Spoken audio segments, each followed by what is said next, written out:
In this video, I will show you how to download and install Counter-Strike 1.6 on PC. First, we need to download the Steam app. Open your Google Chrome and search for store.steampowered.com. Link in description.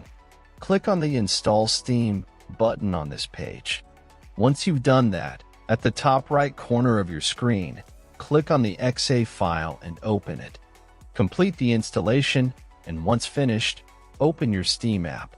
In search bar type Counter-Strike and drop down you will see the game. If not, check video in description. If you see the game in drop down, click on the game. Now click on Add to Cart button beside Counter-Strike. Condition 0. This way you will get 2 games, Counter-Strike 1.6 and Condition 0. Right now you can't Counter-Strike 1.6 alone. In new pop-up, click on View My Cart. Now in drop-down menu you have a few options. You can buy it privately so no data about this game is shown on your Steam profile, or even can gift this game to someone else. Let's leave this selection as it is.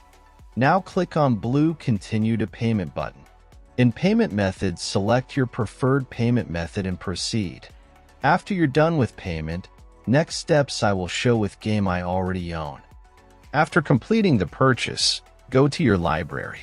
You can use the search box to find game you just bought or navigate directly to the games category. Next step I will show on game I own. First, click on the game you want to play. Now click Install. Complete installation process. When installation completed, click to play, and that's all. Thanks for watching. Subscribe and help reach 1,000 subscribers mark so I can make more tutorials. Thanks for watching. I hope this video was helpful. Fire